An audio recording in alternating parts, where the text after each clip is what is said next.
Oh, hello, this is Ate Del Mundo updating at home in Hong Kong. There, may bisita kami mamaya. Suki ni Miss Ling na nagpapasaya sa kanya. Then, I am making sinigang na bangus. $60 for one piece. So, I bought two kasi kulang yung isa. So, I'm making sinigang na bangus with hipon. There. Ihalo ko lahat there, and maraming gulay kasi liliit din yung gulay there, shout out dyan mga Team Kalinga partners, mga solid supporters, viewers, sponsors ni Kuya Bal Santos Matubang at Kalinga Rob at Edna Vlog, sa lahat ng mga ambassadors, deputies ng landing pad, shout out sa mga sponsors, shout out especially to Tita Inday PB, Tita Paz Jose. Di isa lang ang pangalan, sila may-ari niyan ng pangalan there, sa lahat ng mga sponsors ni Kuya Bal, thank you so much there.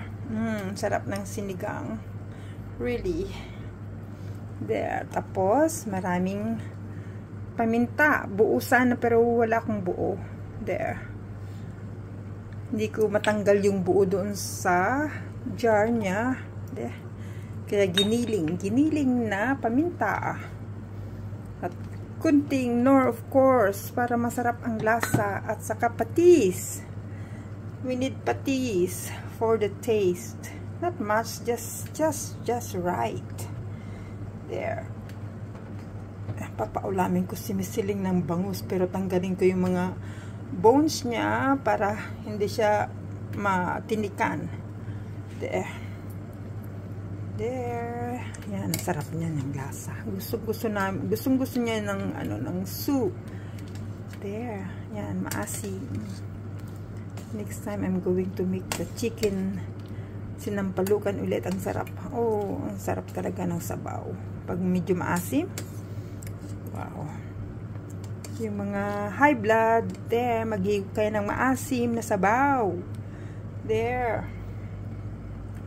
This will be my business when I go home, but magpahinga muna ako there. Any day punta ako ng immigration. Lumayo yung immigration namin dito, kaya at least magda-drop in lang ako ng kontrata there for another 2 years contract, but I will use only 1 year until November 18, 2026 yung aking visa.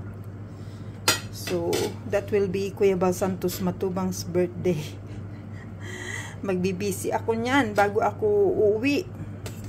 Yung mga gamit ko, 2 lugar, pangatlo dun sa kabila just in case nalilipat kami doon. Oh good Lord, paano ako mag-i-impake niyan there habang medyo malayo pa, need nang mag-start ipadala yung mga gamit sa kabila there.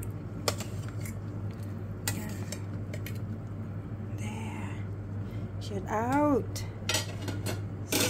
sa mga nandyan. This Ate Del Mundo again. Thank you for viewing. Mga solid watchers ko dyan, please help Ate Do para mas marami akong matulungan, or kasi pag uwi natin hindi na tayo kagaya ngayon nandito sa abroad there. Sa Pilipinas wala nang magpapasweldo sa atin kundi ang SSS there. Siya na ang magbibigay ng aking allowance just in case na mag-for good na ako there. Wala nang sweldo there. I wish marami pang mag-sponsor kay Kuya Bal after me, kasi hindi na ako yung lahat, kung maaari lahat ibibigay ko kay Kuya Bal. Siyempre nandyan din si nanay, marami din akong babayaran dito, mga Google palipad. Ay, ang laki, kaya kulang pa yung sweldo ko. Buti nandyan si Miss Ling na umaalala there. At least hindi naman ako nagka-problema until now, pero paglilipat na kami sa kabila Yung mga i-cut off ko na, mga palipad, mga membership din bago ako alis, kasi pag hindi ko tanggalin ng mga yan, babayaran ko sa Pilipinas, Hong Kong dollar yan babayarin ko yan. Pag hindi ko babayarin lahat yan, tatanggalin, hindi ko magamit yung channel ko sa Pilipinas, siyempre makikita mo doon, magbabayad ka, babayarin mo lahat yung mga babayarin mo sa Google, hindi na bali yung phone, yung ko sa telepono ko. At least may doon, may balance naman na matitira doon. Hindi nila lahat discount sa o dinideduct sa bayarin ko, kasi pag kulang halimbawa 2,000 plus, 1,000 plus lang yun, hindi nila ibabawas yun kasi nga kulang yun, kaya bayarin kong buo yung 2,000 plus, kasi nandun na lahat yung mga babayarin ko. Sabi mo na lang 2,000 yung aking palipad. There, pa isa-isa lang naman sa iba, lahat kay Kuya Bal lahat. There, kasi pagtulong ko yun, siya ang gumagawa sa akin, lahat-lahat. There, bye for now. This is Ate Dol Dumundun again. Please hope to watch my vlogs too, para makatulong pa rin tayo kahit na nandun na tayo sa Pilipinas. Hindi pa ako namamonetize, kala nyo matagal na ako sa Team Kalingap.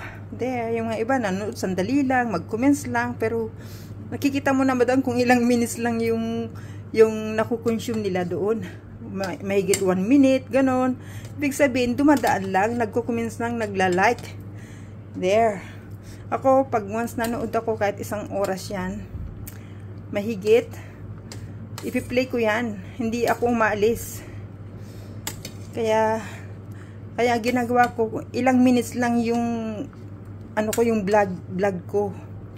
Yung live ko naman, hindi naman lagi. Minsan, kulang-kulang na 1 hour, kasi nga yung oras natin bitin. There, kung ako sa inyo, panoorin nyo din ako, kasi ilang minutes lang naman yung mga vlogging ko. There, ako pinapanood ko, pag once na nandyan ako sa channel nyo, pinapanood ko yan, tinatapos ko. Pero mostly kay Kuya Bal talaga. And then mga amba natin, halos hindi ko na mapasyalan ang iba. There, ay mga deputies, kasi nga yung oras natin, trabaho dito sa abroad. Hindi yung pagbablog, hindi ka guys sa Pilipinas na nagcha-charity ka lang dyan, magbablog ka lang. Sa'yo yung oras dito, trabaho. Hindi pwedeng maglagi sa YouTube. Ako nga, halos wala na akong tulog hanggang madaling araw, nanonood ako Nagpi-play kaya ako. Pag yung medyo mabigat na yung mata ko, kasi hindi naman pwedeng lagi nandyan sa YouTube, sa telepono. Kasi magkakasakit tayo. Ako ilang taon na akong nanonood sa YouTube, sa Team Kalingap, pero nandyan pa rin ako. There, nakasuporta pa rin, pero hindi lahat kasi nga kulang yung oras natin. There, thank you so much, bye.